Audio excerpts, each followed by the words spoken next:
أعوذ بالله من الشيطان الرجيم. بسم الله الرحمن الرحيم. ولقد يسرنا القرآن للذكر فهل من مدكر.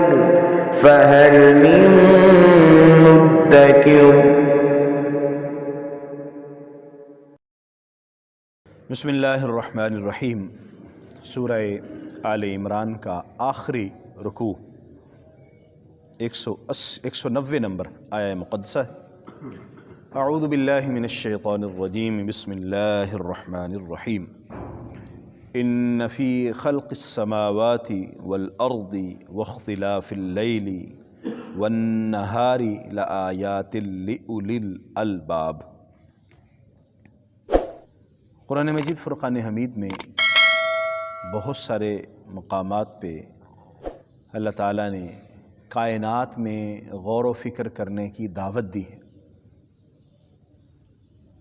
رات اور دن، سورج اور چاند، ستارے، زمین و آسمان، مظاہر فطرت، پہاڑ، دریا، سمندر، پانی، سمندر میں چلنے والی کشتیاں، ان سب میں غور و فکر کرنے کی اللہ تعالیٰ نے دعوت دی. زمین میں سیر کرنے کا اللہ تعالیٰ نے فرمایا، مختلف مقامات کو دیکھنے کا، مختلف جگہوں پر جانے کا. لیکن ان تمام چیزوں کے حکم کے بعد جو دعوت دی گئی ہے وہ یہ ہے کہ ان میں غور و فکر کرنے کے بعد اہل عقل، اہل شعور جو نتیجہ نکالتے ہیں وہ یہ ہے کہ کائنات کا ایک خالق و مالک ہے جو اس کائنات کو چلا رہا ہے، جس نے یہ کائنات بنائی ہے اور وہ اس کے تمام امور کو سر انجام دے رہا ہے. جو کائنات کی سانسیں چل رہی ہیں، کائنات کے اندر، کائنات کے رگ و پے میں جو حرارت ہے وہ اس مالک کی دی ہوئی ہے، اور اسی کی کرم نوازی سے صبح و شام تبدیل ہوتے ہیں، اور اسی کے حکم کے مطابق رات اور دن بدلتے ہیں، آسمان و زمین کے معاملات سر انجام پاتے ہیں، اور دنیا کی جملہ چیزوں کو تبدیل کرنے کا تمام اختیار اس کے پاس ہے. تو اہل عقل کو، اہل شعور، اہل دانش کو بار بار یہ تلقین کی گئی ہے، کائنات میں غور و فکر کرو. یہاں بھی یہی حکم دیا جا رہا ہے، اور پھر بتایا جا رہا ہے کہ اہل عقل کون ہیں، اولو الالباب کون ہیں. فرمایا ان فی خلق السماوات والارض، بلا شبہ آسمان زمین کی تخلیق میں، سارے آسمان اور زمین اللہ نے پیدا فرمائے، ان کی تخلیق میں، واختلاف اللیل والنہار، رات اور دن کے تبدیل ہونے میں، لآیات، اس میں نشانیاں ہیں، لأولی الالباب، اہل عقل کے لیے، اہل دانش کے لیے، ان لوگوں کے لیے جن کے پاس شعور ہے، وہ اس کائنات کو دیکھتے ہیں، آسمان و زمین کی تخلیق کو دیکھتے ہیں. دیکھیے کائنات کا کوئی سا بھی چھوٹے سے چھوٹا ایک ذرہ ہے، کوئی بھی چیز ہے، ہم غور و فکر کریں تو ہم اس نتیجے پر پہنچیں گے کہ خود بخود یہ پیدا نہیں ہوئے. اور جو ہزاروں سال سے سورج کی ڈیوٹی لگی ہے وہ اپنی ڈیوٹی کے مطابق چل رہا ہے، گردش کر رہا ہے. چاند اپنی ڈیوٹی کے مطابق اپنے مدار میں گھوم رہا ہے. اسی طرح باقی سیارگان ہیں، اسی طرح کائنات کی باقی چیزیں ہیں، جو اللہ کا حکم ہے اس کے مطابق سب چل رہے ہیں. اور یہ دنیا جو اپنے تمام امور سر انجام دے رہی ہے، یہ ہمیں بتاتی ہے کہ اس کے پیچھے ایک کاریگر کی کاریگری ہے جو اس خوبصورت طریقے سے اس کے معاملات کو ترتیب دیتی ہے کہ کہیں ہمیں کوئی کوتاہی نظر نہیں آتی،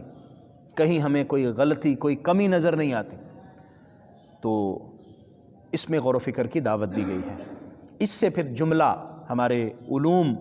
جن کا تعلق آسمان کے ساتھ ہے، جن کا تعلق زمین کے ساتھ ہے، اس میں ساری کی ساری چیزیں، فزکس، کیمسٹری، بایولوجی اور اس کے طرح کے دیگر علوم جو کائنات کے اسرار و رموز کو سمجھنے میں صرف ہو سکتے ہیں، یا جن کی مدد لے کر ہم کائنات کو کھوج سکتے ہیں، کائنات کی پوشیدہ حقیقتوں سے آگاہ ہو سکتے ہیں، وہ سارے کے سارے علوم ان سے ثابت ہوتے ہیں اور قرآن نے اس کی دعوت دی گئی ہے۔ لیکن نتیجہ بہرحال یہ ہے، سارے علوم انسان کو اس بات کی طرف لے جائیں کہ واقعتاً یہ کائنات کسی کے بنانے سے بنی ہے اور کسی کے چلانے سے چل رہی ہے۔ اہل عقل اس بات کو تسلیم کریں گے اور اس بات کو مانیں گے۔ لیکن اگر صرف علم برائے علم ہی لیا یا علم کو اپنی تن پروری کا ذریعہ بنایا اور اس سے اللہ کی معرفت حاصل نہ ہو سکی، تو پھر علم کی اصل جو وجہ ہے، علم کو حاصل کرنے کا اصل مقصد ہے، وہ فوت ہو جاتا ہے۔ تو یہاں پر اس بات کی ہمیں تلقین کی گئی ہے کہ اہل عقل وہ اختلاف لیل و نہار، آسمان اور زمین کی تخلیق میں غور و فکر کریں گے۔ الذین یذکرون اللہ، اب وہ اہل عقل ہیں کون؟ جب ان کو یہ رزلٹ مل گیا، اس کائنات کے معاملات کو دیکھ کر وہ ایک نتیجے پر پہنچ گئے، تو اہل عقل وہ ہیں، لیکن وہ کون ہیں؟ ان کی نشانیاں کیا ہیں؟ فرمایا الذین یذکرون اللہ قیاما وقعودا، وہ لوگ جو اللہ کا ذکر کرتے ہیں کھڑے ہو کر بھی، بیٹھ کر بھی، وعلی جنوبہم، اور اپنے پہلو کے بل لیٹ کر بھی۔ اب دیکھیے نا، جو سائنسدان ہیں یا کوئی بھی اہل فکر ہیں، وہ اٹھے بیٹھے لیٹے ہوئے اپنے تخلیق کے متعلق سوچتے رہتے ہیں۔ جو ایک ادیب ہے، رائٹر ہے، وہ اپنی تحریر کے متعلق سوچتا ہے۔ ایک شاعر وہ اٹھے بیٹھے لیٹے ہوئے اپنے شعر کے متعلق سوچتا ہے کہ اس کو کس طرح میں نے باوزن بنانا ہے اور اس میں کون سی کمی بیشی کروں گی تو یہ شعر جو ہے وہ بہت اچھا ہو جائے گا۔ اسی طرح لکھنے والا لکھتا ہے، ایک ریاضی دان اپنے سوال کو حل کرنے کے لیے اٹھتے بیٹھتے سوچتا ہے کہ یہ کیسے نیومیریکل ایکویشن حل ہو سکتی ہے۔ اسی طرح کائنات کے اندر جو غور و فکر کرنے والے ہیں وہ غور و فکر کرتے ہیں۔ فرمایا کہ یہ غور و فکر آپ کو اگر اللہ کے دروازے تک لے جاتا ہے اور اللہ کی بارگاہ تک پہنچاتا ہے، پھر آپ اٹھتے بیٹھتے لیٹتے ہوئے یہ ذہن میں رکھتے ہیں کہ یار یہ تو اللہ کی تخلیق ہے، یہ تو اللہ نے پیدا کیا ہے۔ اور آج دیکھیں نا، موسم بہار کا موسم شروع ہو رہا ہے اور آپ دیکھتے ہیں کہ کس طرح شگوفے پھول رہے، کس طرح پھول کھل رہے ہیں، کلیاں چٹک رہی ہیں اور کونپلیں کس طرح خوبصورتی سے نکل رہی ہیں۔ آدمی جب اس کو دیکھتا ہے تو وہ کیا اس نتیجے پر پہنچتا ہے یار اس کو پیدا کرنے والا کوئی ہے۔ ہم ایک پتا نہیں بنا سکتے، سائنس نے کتنی بھی ترقی کر لی ہے، لیکن اس کے باوجود وہ محتاج ہے اس خالق و مالک کے دروازے۔ تو یہ انسان اس بات کی طرف جاتا ہے، اللہ اس کو یاد آتا ہے، وہ اللہ کو یاد کرتا ہے کہ واقعتاً کائنات کو بنانے والا مالک ہے۔ وَيَتَفَكَّرُونَ فِي خَلْقِ السَّمَاوَاتِ وَالْأَرْضِ، آسمان و زمین میں وہ غور و فکر کرتے ہیں، وہ سوچتے ہیں، اور سوچ کر نتیجہ یہ نکلتا ہے ربنا ما خلقت ھذا باطلا، اے ہمارے رب تو نے اس دنیا کو، اس کائنات کو فضول پیدا نہیں کیا، تو نے ایسے ہی نہیں بنایا، تیری کوئی نہ کوئی حکمت ہے، اس کے پیچھے کوئی راز ہے جو تو اچھے طریقے سے جانتا ہے کہ کائنات کو کیوں پیدا کیا گیا، کائنات کیوں بنائی گئی، اس کی بنانے کی وجہ کیا ہے۔ ما خلقت ھذا باطلا، ہم تو اس نتیجے پر پہنچے ہیں کہ یہ تو نے ایسے ہی باطل نہیں بنائی، اس کی کوئی نہ کوئی وجہ ہے، کوئی نہ کوئی اصل میں اس کی حقیقت ہے۔ سبحانک، تیری ذات پاک ہے، فقنا عذاب النار، ہمیں جہنم کے عذاب سے محفوظ فرما، بچا لے۔ اللہ کی ذات پاک ہے، یعنی اللہ کی ذات ہر عیب سے پاک ہے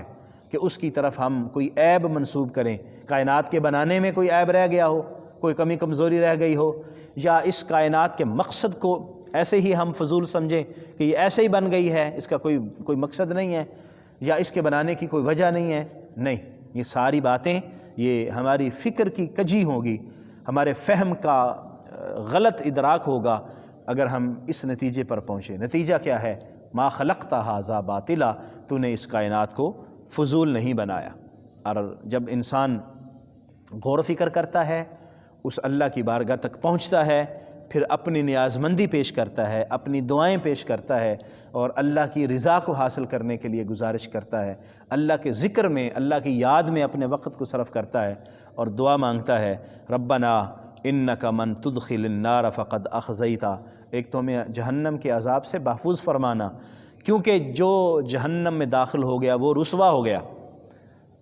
وہ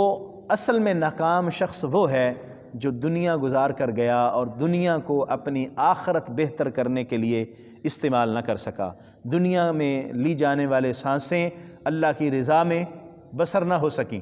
اور دنیا کے گزرے ہوئے لمحات اللہ کو راضی نہ کر سکے، وہ شخص رسوا ہو گیا۔ ربنا، اے ہمارے رب، انکا من تدخل النار،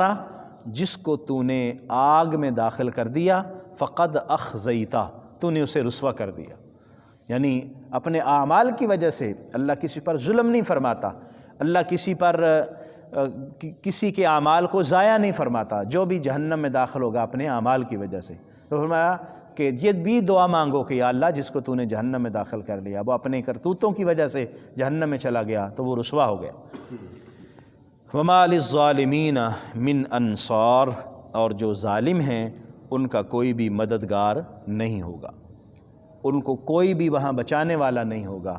ان کو کوئی بھی اللہ سے محفوظ کرنے والا نہیں ہوگا۔ جب یہ کائنات بنائی اس مالک نے ہے، چلا بھی وہی رہا ہے، فضول نہیں بنائی، اور ہمیں بار بار تلقین کی گئی ہے اسے یاد رکھنے کی،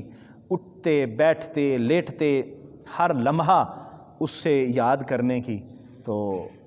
ہمیں یہ سبق ملتا ہے کہ ہمیں اللہ تعالیٰ جل مجدہ کے قرب کے لیے غور و فکر کرتے رہنا چاہیے اور اللہ کی رضا حاصل کرنے کے لیے اس کا ذکر کرتے رہنا چاہیے۔ ان آیات